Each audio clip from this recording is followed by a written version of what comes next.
Halo semuanya, perkenalkan nama saya Marva Kristina. Saya merupakan mahasiswi UPH jurusan Food Technology angkatan 2019. Pada kesempatan kali ini, saya akan mempresentasikan mengenai Human Resource Management dari perusahaan Apple. Nah, setiap organisasi tentunya nggak akan berdiri sendiri atau berjalan sendiri tanpa adanya karyawan atau sumber daya manusia. Demikian pula dengan perusahaan Apple. Apple merupakan perusahaan gadget terbesar yang terbukti memiliki kualitas produk dengan pengakuan dunia. Kualitas produknya selalu menjadi prioritas bagi perusahaan pemilik brand ini. Jadi nggak heran kalau setiap produk yang dibuat selalu menjadi produk incaran oleh para penggemar gadget. Kualitas produk Apple yang selalu unggul ini pastinya juga tidak akan pernah lepas dari sumber daya manusia yang ikut berpartisipasi dalam perusahaan ini. Nah, definisi dari manajemen sumber daya manusia adalah pendekatan strategis untuk manajemen orang yang efektif di perusahaan atau organisasi sedemikian rupa sehingga mereka membantu bisnis mereka mendapatkan keunggulan kompetitif. Ini dirancang untuk memaksimalkan kinerja karyawan dalam melayani tujuan strategis pemberi kerja. Nah, sebelum masuk ke pengimplementasian dari Human Resource Strategies, aku bakal jelasin step-step dari Human Resource Management proses dulu nih. Nah, perencanaan SDM merupakan proses perencanaan sistematis untuk memaksimalkan sumber daya manusia sebagai aset utama perusahaan. Human Resource Planning yang pertama ada rekrutmen dan dekrutmen. Rekrutmen adalah proses melokasikan, mengidentifikasikan, dan menarik pelamar kerja yang kompeten untuk ke posisi terbuka pemberi kerja. Nah, proses rekrutmen bertujuan untuk mengumpulkan kandidat-kandidat terbaik sebanyak-banyaknya untuk dipilih yang terbaik. Nah, sumber rekrutmen bisa didapetin dari internal maupun eksternal. Kalau internal, ini mencakup promosi, ujian departemen, transfer, pensiun, internal advertisement, karyawan rekomendasi. Nah, jadi perusahaan menyuruh karyawannya buat nyari karyawan baru karena karyawan yang udah bekerja di perusahaan pasti tahu kan kondisi kerja dalam perusahaan sendiri.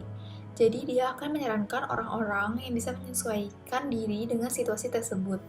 Nah, dalam hal ini pihak yang diuntungkan adalah perusahaan. Nah, sedangkan untuk eksternalnya ada manajemen konsultan, agen tenaga kerja, rekrutmen kampus, iklan berita, iklan internet, dan walk-in interview. Nah, kalau walk-in interview ini populer di kalangan BPO dan call center. Kemudian ada direct recruitment, the process of reducing a surplus of employees in the workforce of an organization. Jadi rekrutmen atau penghentian pekerjaan adalah proses di mana organisasi mengurangi tenaga kerjanya. Rekrutmen ini bisa berupa transfer atau pekerjanya dipindah tugaskan ke cabang lain, pemecatan, job sharing, dan lain-lain. Nah, kemudian ada selection. Kalau seleksi itu menyaring pelamar kerja untuk memastikan mana kandidat yang paling sesuai buat dipekerjakan. Nah, selection tools-nya itu ada application form, written test, dan interview. Application form ini digunakan secara universal dan paling berguna buat ngumpulin informasi.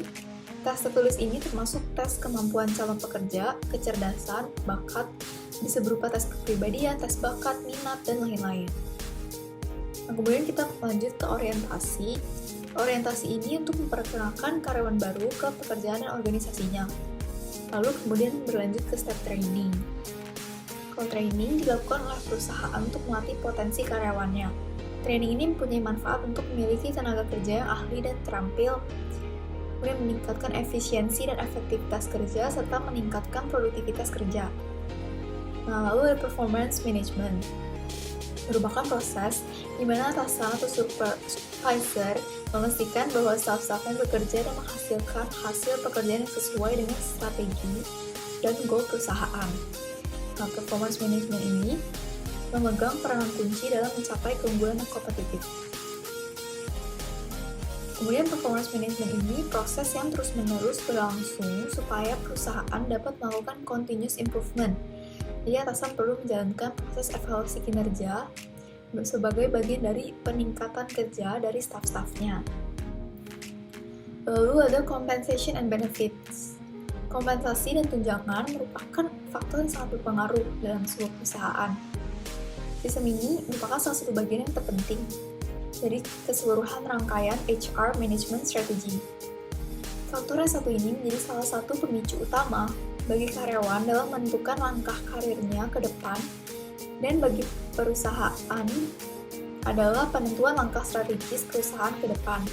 Sedemikian pentingnya sehingga keseluruhan proses HR management akan terhambat bila sistem ini tidak disusun dengan baik. Nah, manfaat compensation and benefits ini diantara adalah untuk menghargai prestasi karyawan, menjamin keadilan gaji karyawan, mempertahankan karyawan atau mengurangi turnover karyawan, memperoleh karyawan yang bermutu, pengendalian biaya, dan memenuhi peraturan-peraturan. Lalu yang terakhir ada career development.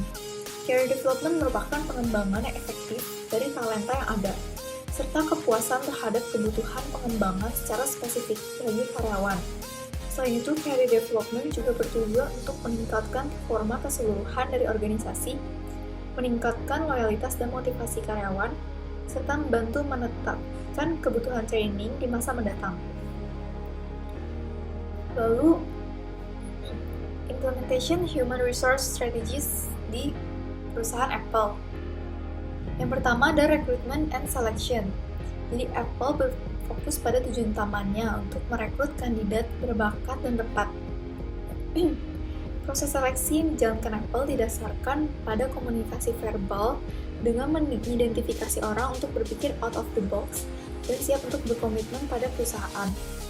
Tim Cook memberikan gambaran kualifikasi orang yang akan diterima dan bekerja di Apple. Cook menjelaskan bahwa Apple mencari orang-orang yang memiliki sifat tidak puas dengan suatu hal dan memiliki tujuan untuk mengubah dunia.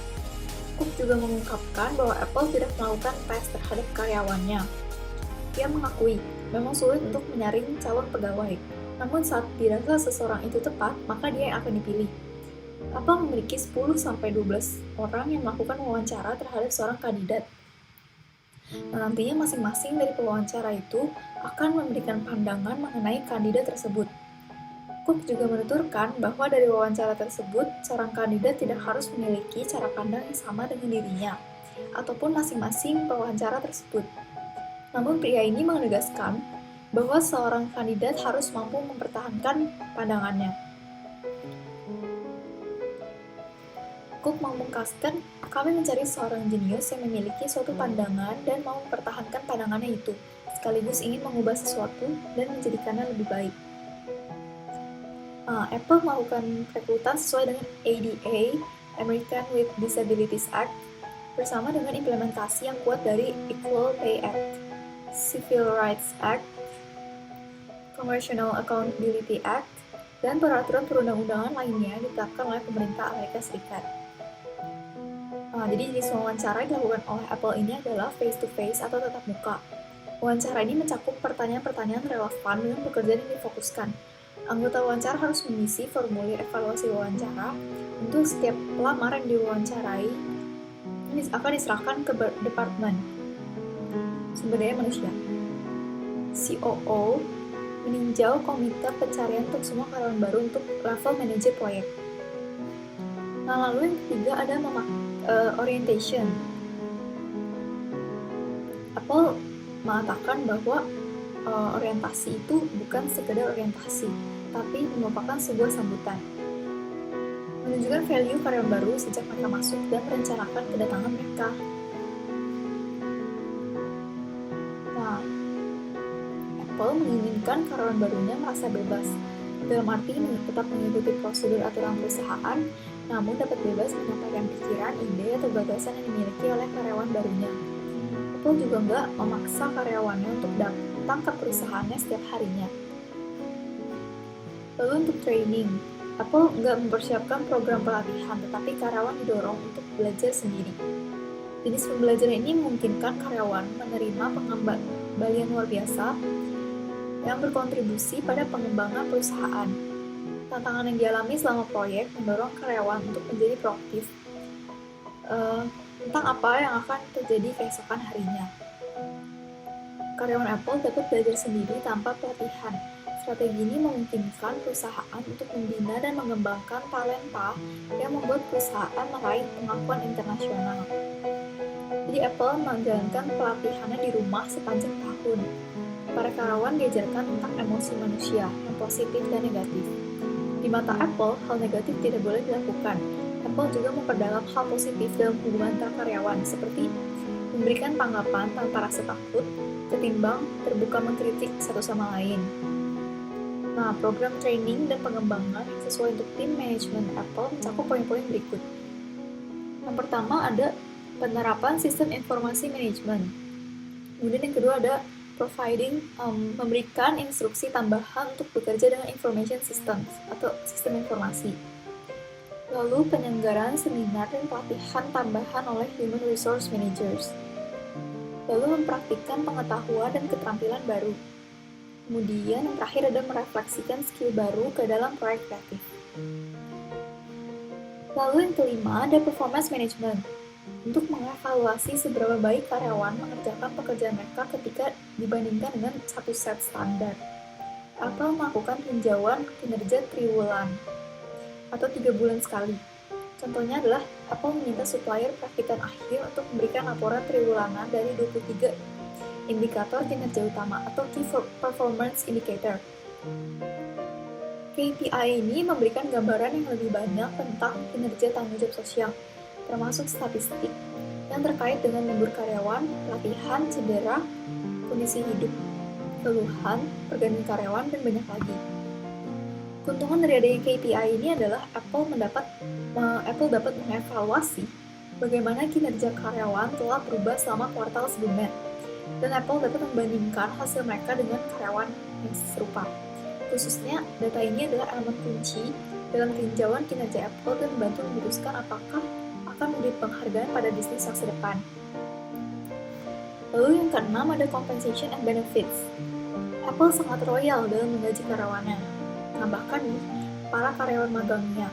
Walaupun berstatus magang, karyawannya digaji sebesar $38 AS per jam atau sekitar $6.700 AS per bulan. Yang jika dikonvert ke rupiah, akan dapat sekitar 91 juta rupiah per bulan. Nah, bagi yang kerja 40 jam per minggu, mereka juga akan diberi intensif uang lembur sebesar 1,5 kali lipat dari gaji normal mereka per jam, atau sekitar $56 AS per jam. Tak sampai di situ, karyawan magang juga bakal ditawarin rumah di Bay Area jika tak keberatan dengan tinggal dengan karyawan magang lainnya. Atau jika kita nggak mau terima tawaran tersebut, kita akan diberikan uang sebesar $1.000 AS per bulan untuk menyewa apartemen. Pengurusan tiket pesawat dan lain-lain pun juga akan ditanggung Apple hingga $3.000 AS. Jadi ini semua dilakukan sama Apple untuk menarik para staf yang berbakat, sehingga Apple menyediakan paket kompetitif. Tunjangan fleksibel atas kontribusi mereka pada perusahaannya. Nah, beberapa keuntungan yang diberikan perseroan antara lain perlindungan asuransi, program pembelian saham karyawan, serta rencana investasi dan tabungan. Karyawan juga berhak atas potongan produk. Nah, alasan dibalik program kompensasi Apple. Yang pertama, libatkan dan serap kelas yang didambakan dan kombinasi pekerjaan staf. Mendorong staf mereka untuk meningkatkan efisiensi dan upaya mereka secara mantap. Lalu memperkuat standar dan prinsip strategis perusahaan serta sistem operasi yang didambakan dalam perusahaan. Lalu bersikap adil dan tidak bias terhadap anggota stafnya. Lalu yang terakhir menawarkan penggantian jasa dan berkala serta audit efisiensi. Yang terakhir ada career development. Untuk mengembangkan karir, Apple menggunakan trik unik untuk memastikan bahwa karyawan dilengkapi dengan keterampilan yang tepat untuk pekerjaan itu. Perusahaan memperbolehkan karyawan untuk melakukan berbagai hal sendiri untuk mendorong mereka mengembangkan kemandirian yang kuat. Dalam hal ini, pekerja bisa belajar dari kesalahannya. Strategi ini telah meningkatkan pengembangan keterampilan. Karyawan didorong untuk mengembangkan keterampilan inovatif karena mereka diizinkan bekerja di unit yang berbeda di dalam organisasi. Apple menggunakan pendekatan unik untuk menetapkan peran ke tim yang berbeda. Nah, dalam kasus ini, beberapa grup ditugaskan untuk melakukan tugas tertentu. Setelah menyelesaikan tugas, mereka diberi peran yang sama sekali beda gitu dari yang sebelumnya. Jadi, tim diharuskan melakukan sesuatu yang baru setiap saat. Inilah alasan mengapa Apple berkembang sebagai salah satu perusahaan inovatif di dunia. Sekian presentasi dari saya, semoga bermanfaat. Terima kasih.